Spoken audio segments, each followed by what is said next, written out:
মানে আমাৰ ৰাজ্যত যে সাংঘাতিক ধৰণে সিন্ডিকেট চলি আছে, এই সিন্ডিকেটৰ ভাগ মানে চৰকাৰ বিৰোধী সকলে পায় নেকি? প্ৰতিগৰাকী মন্ত্ৰীয়ে পায় নেকি? বিধায়কে পায় নেকি? প্ৰতিখন বাতৰি কাকতে পায় নেকি? প্ৰতিটো চেনেলে পায় নেকি? এই কথাটো মনলৈ আহিছে। এই কাৰণে মনলৈ আহিছে অসম বিধানসভাত যিবোৰ বিষয় আলোচনা হ'ব লাগে সেই বিষয়বোৰ আলোচনা নহয়, চবে চিঞৰ বাখৰ কৰি থাকে।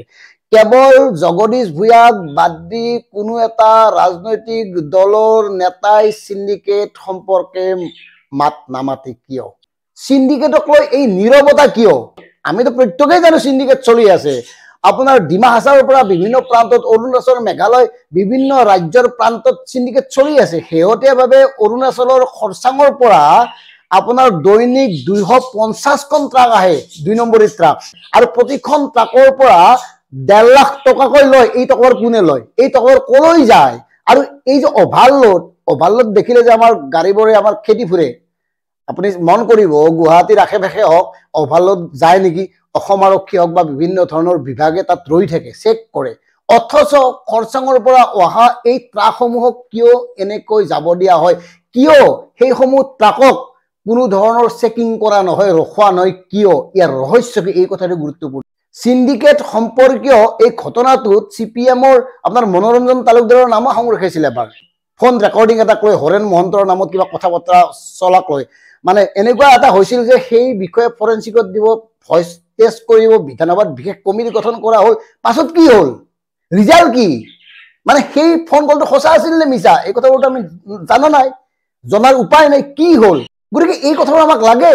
আৰু এই কাৰণে কৈছো জগদীশ ভূঞাই অকলে সিন্ডিকেটৰ বিৰুদ্ধে লাগি কোনো ধৰণৰ চৰকাৰৰ পৰা গুৰুত্ব সঁহাৰি নাপায়। তেখেতে ন্যায়ালয়ৰ কাষ চাপিবলৈ সিদ্ধান্ত গ্ৰহণ কৰিছে।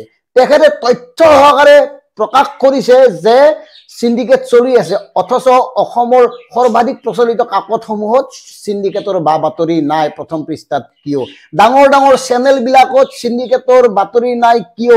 এই কিয়ৰ আঁৰত আছে, এই কিয়ৰ নেপথ্যত আছে সিন্ডিকেটৰ ভাগ যে প্ৰত্যেকেই পায়, এই কথাটো আমি নিশ্চিত ক'ব পাৰো। নহলে সিন্ডিকেটৰ বিৰুদ্ধে মাত মাতিলেহেঁতেন। আৰু সিন্ডিকেটৰ বাবে আজি অসমৰ এই দুৰৱস্থা। সিন্ডিকেটৰ বাবে প্ৰতিটো বস্তুৰ দাম এনেকে বাঢ়ি আছে। সিন্ডিকেটৰ বাবে এখন কলা সাম্ৰাজ্য চলি আছে। আৰু সিন্ডিকেটৰ বাবে ভাৰতীয় জনতা পাৰ্টীয়ে হওক বা একাংশ মন্ত্ৰীয়ে হওক, তেওঁলোকে মানে পানীৰ দৰে টকাবোৰ উৰুৱাই আছে আৰু ভোট ক্ৰয় কৰাৰ নামত এই সকলোবোৰ ব্যৱহাৰ কৰি আছে। মন কৰিব, এই সিন্ডিকেট সম্পৰ্কত কিন্তু অখিল গগৈহঁতে মাজে মাজে চিঞৰ বাখৰ ঠিকে কৰে, ফলাফল শূন্য। বিভিন্ন দলৰ কিছুমান নেতাই মাতে, হয়তো এই কাৰণে মাতে নেকি, তেওঁলোকৰ ফালে সিন্ডিকেটৰ টকা কমকে আহে। সিন্ডিকেটৰ টকাৰ ভাগৰ দৰদাম কৰিবলৈ, মানে ভাগটো কম বেছি হলেই তেওঁলোকে মাত মাতে। ঠিকে যদি পাই থাকে তেতিয়া নামাতে, এনেকুৱা হয় নেকি? যদি তেনেকুৱা নহয়, কিয় সিন্ডিকেটৰ বিৰুদ্ধে বিধানসভাত সবল স্থিতি এটা ল'ব পৰা নাই, সৰ্বদলীয় এটা সিদ্ধান্ত ল'ব পৰা নাই যে সিন্ডিকেট বন্ধ হ'ব লাগে ৰাজ্যত? কিয়? অকল কয়লাই নহয়, চেনি, দাইল, মাছ, মাংস চবতে সিন্ডিকেট আছে। আটাইতকৈ গুৰুতৰ সিন্ডিকেট হ'ল আপোনাৰ ড্ৰাগছ আৰু কয়লা বা অস্ত্ৰ শস্ত্ৰৰ সিন্ডিকেট থকা বুলিও কোৱা যায়। কিন্তু তাৰ পিছতো সিন্ডিকেটৰ বিৰুদ্ধে কোনেও সৰ্বদলীয় মানে সিদ্ধান্ত গ্ৰহণৰ কাৰণে আবেদন নকৰে। বিধানসভাত অযথা চিঞৰ বাখৰ হৈ হাল্লা কৰি সময়বোৰ নষ্ট কৰে।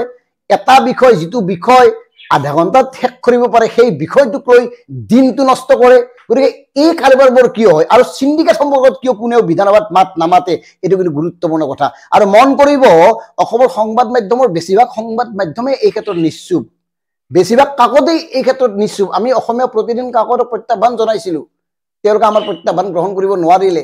গতিকে এই কাৰবাৰবোৰে এইটোৱে প্ৰমাণ কৰে যে সিন্ডিকেটৰ টকা সকলোৱে পায় আৰু সিন্ডিকেটৰ জৰিয়তে চলি আছে ৰাজনৈতিক দল সংগঠন, জাতীয় দল সংগঠনসমূহ। গতিকে কথাবোৰ ভাবক। আৰু আমি শেষত এই যে জগদীশ ভূঞাই যুঁজি থকা বুলি কৈছো, জগদীশ ভূঞাই শেহতীয়াভাৱে তথ্য সহকাৰে সিন্ডিকেট কেন্দ্ৰিক যিবোৰ কথা কৈছিল, সেই কথাবোৰ আপোনালোকক শুনুৱাইছো।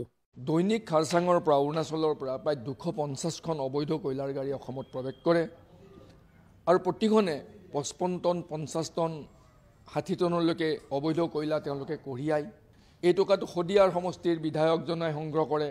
তেওঁৰ লগত মাউত নামৰ এজন মানুহ, মৰাণ উপাধিৰ এজন মানুহ, হাজৰিকা উপাধিৰ এজন মানুহ, তেওঁলোক জড়িত।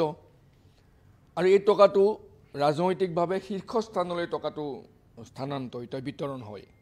এই ধনবোৰ ৰাজনৈতিকভাৱে ব্যৱহাৰ হৈ আছে। গতিকে অবৈধ পন্থাৰে সংগ্ৰহ কৰা ধনেৰে গণতন্ত্ৰ সুৰক্ষিত কিদৰে হ'ব পাৰে? এইটো এটা ডাঙৰ প্ৰশ্ন। অতি শেহতীয়াভাৱে মাৰ্ঘেৰিটা লিডু অঞ্চলত পুনৰ কয়লা খনন আৰু কয়লা সৰবৰাহৰ কাম আৰম্ভ কৰিব লৈছে।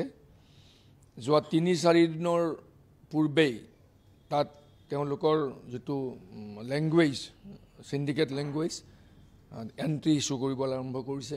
তাৰমানে ইতিমধ্যে কেইবাখনো পকলেণ্ড পাহাৰত লিডু মাৰ্কেটা পাহাৰলৈ উঠিছে।